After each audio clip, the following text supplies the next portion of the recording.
Hey folks, Suski Films here. Last week I took out my R1200GS for a ride and found that the rear brakes were not grabbing at all, not one bit.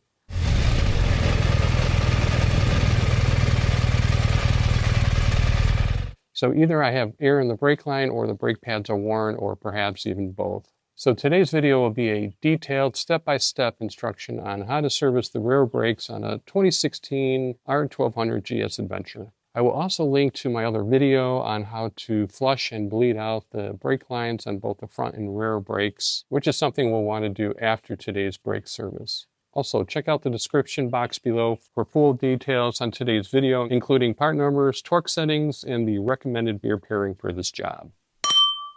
All right, let the wrenching begin.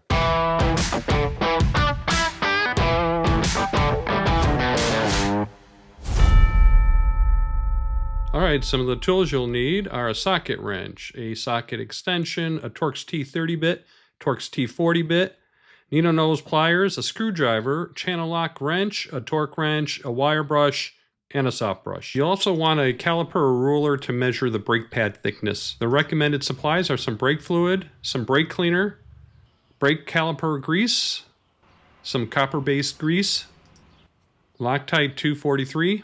I'm also going to clean the rubber boots with this Gummi Pflege, and of course some paper towels. You'll also need a new set of brake pads and hardware. All of the supplies and parts will be listed in the description box below. Here's what the new brake pads look like. And here is the brake pad hardware kit. There's also a caliper maintenance kit, but in my case I didn't need it. Now I'm going to put the R1200 on its center stand. Now I'm going to remove the splash guard by removing these 3 screws. And you'll need the Torx T40 bit to remove them.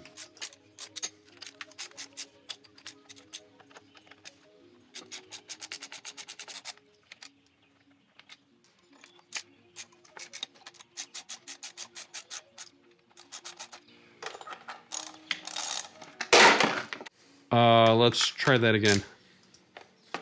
Much better. Notice the Loctite, you'll want to clean that off. Now we're going to remove these 2 clips holding the caliper slide pin.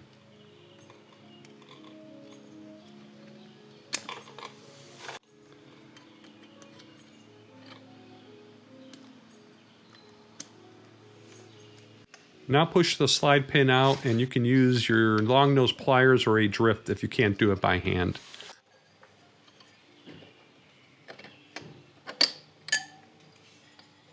This one's not in bad shape, but I'm going to replace it anyway. Now remove the brake pads. If they don't want to come out, you might want to rotate the tire a few times. The minimum brake pad thickness is 1 millimeter, and we'll measure that out. You can see the difference between the old and the new. Let's see how much friction material is left on this old one. First, we'll measure the total thickness including the back plate, and then we'll measure just the back plate. We subtract the back plate from the total to get the pad thickness. Now let's check the new pad. First the total thickness, and then subtract the backing plate. Now let's check the outer brake pad.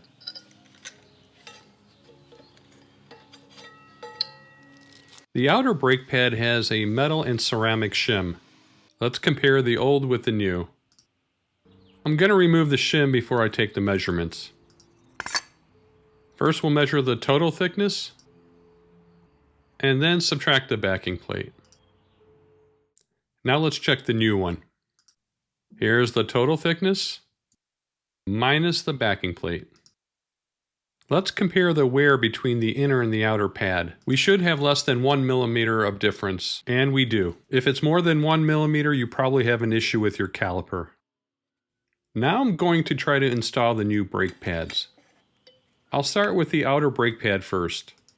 The caliper pistons are probably out too far and I'm not able to get the second pad in, which means I'll have to remove the caliper to push the pistons back in. So to do this, we'll first have to get the ABS cable out of the way. There are 3 clips holding the cable in place. Next, remove the 2 caliper screws using a Torx T30 bit.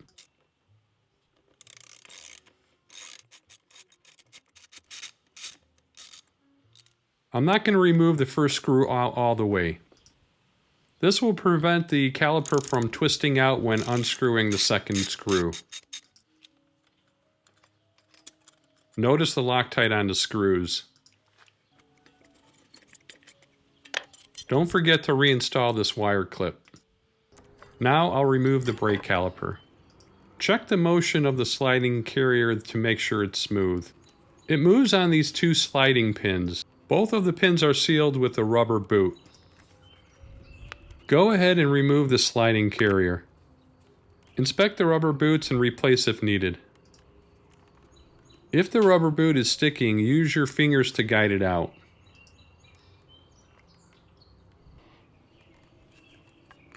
Now let's remove the large spring clip from the main caliper.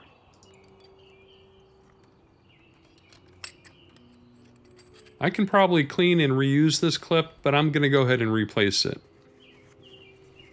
Now let's clean up the first rubber boot.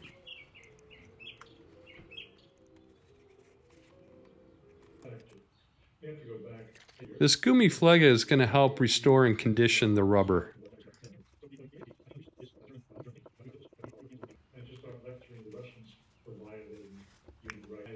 I'm going to brush off any dirt off these caliper pistons and give it a good wipe down with some paper towels.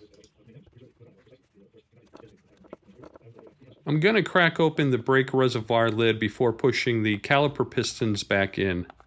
You should be able to push the pistons back in using your fingers.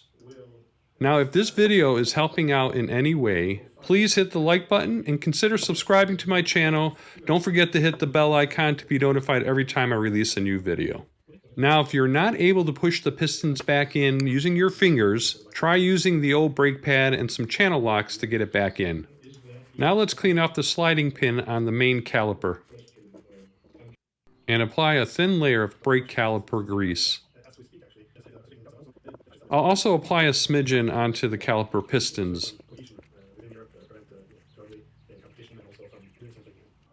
Now let's jump to the sliding carrier. Clean and inspect the rubber boot, then the sliding pin. Use a screwdriver to remove the slide clip.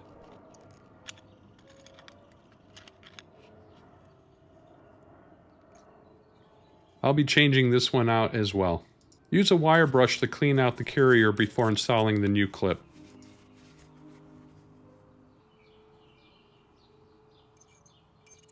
The new clip should snap into place.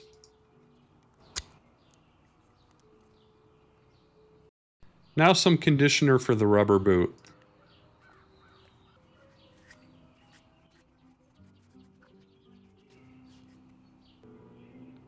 I'll also put a little bit of brake grease on the slide clip.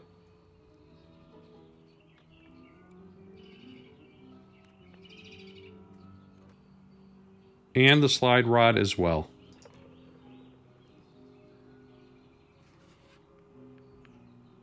Very nice. Now let's reattach the slide carrier to the main caliper.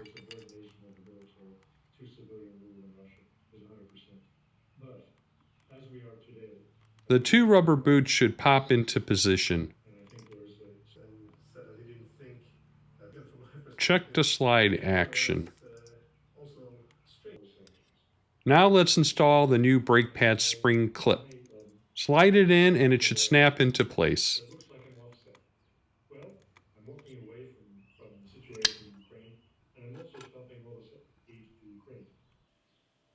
Now let's check the brake rotor. I'll slide my fingernail across the surface to check if these are deep grooves or light scratches. If deep grooves, cut or replace the rotor. Use brake cleaner to clean the rotor surface.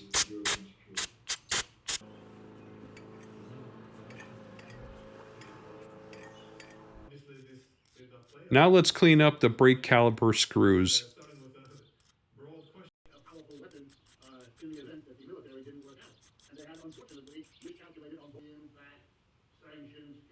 And apply a small amount of Loctite.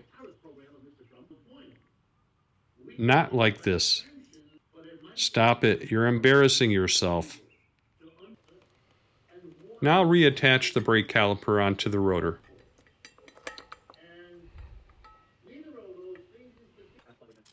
Reconnect the brake caliper using the 2 screws, and don't forget the cable holder.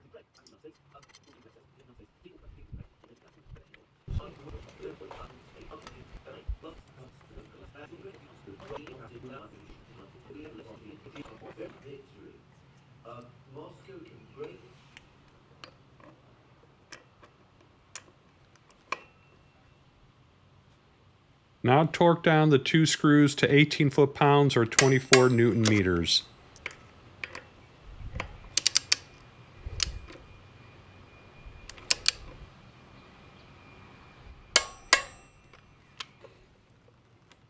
And reattach the ABS cable.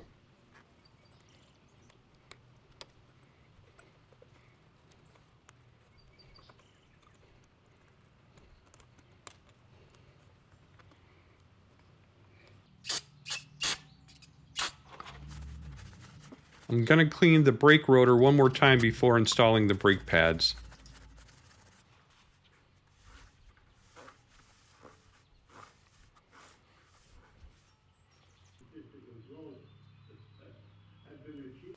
Now let's install the new brake pads. Make sure the end of the brake pad is fitted into the groove.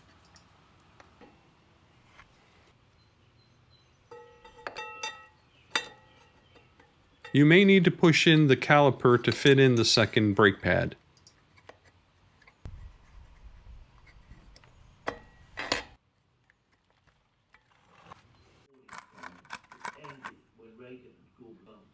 And finally install the caliper slide pin. But first apply a little bit of the anti-seize copper-based grease. Conceivably, if the Europe needs to worry about and think about going forward. But coming back. When sliding in the pin, you'll need to push up on the brake pads to line up the holes.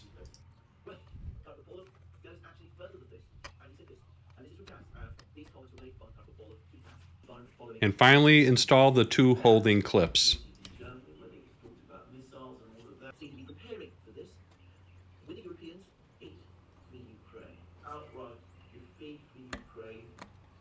Now pump the brake pedal to push the caliper pistons up onto the brake pad. The wheel should move freely. Check the reservoir and add or remove brake fluid as needed. Then tighten the cap. Now let's clean the 3 screws for the splash guard. And apply a small amount of Loctite to the screws.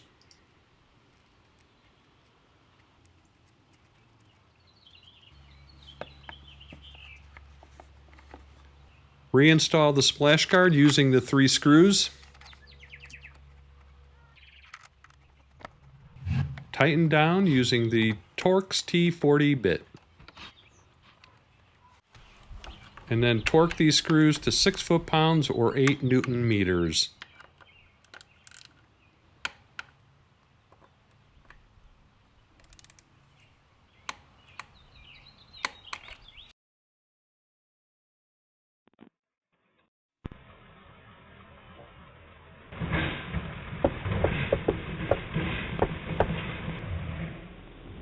How can I help you? Hey, how's it going? Here's a thing about the funeral.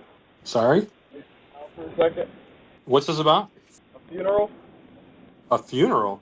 Right down the street. Well, sorry, can you explain a little bit more? Yeah, man. I've been killing all of his bugs. There's a sign out in front of the doorbell that says no solicitation. I don't know if you missed that. Where? Around the doorbell. Where you ring the doorbell, you knocked on the door. Oh, yeah. Just found it. Okay. Have a good day. You too. 12 seconds later. Hey, my name's Paul. I'm out here with Terminex. This guy Mark right here, he's a true hero to the bike world. Showed me some of his videos, most detail I've ever seen, most everything I've ever seen. This guy Mark here is a legend. You know who else is a legend? Terminex. Killing everyone's bugs in the neighborhood today. You know, And if you ever got any bug problems, come on down. Did you get a sale today? Not yet. Game over. All right, thanks for watching. I hope you enjoyed the video. If you saw anything that actually worked, go ahead and subscribe. If you have any comments or questions, drop them in the comment section below, or just tell me what I did wrong. See you in the next video.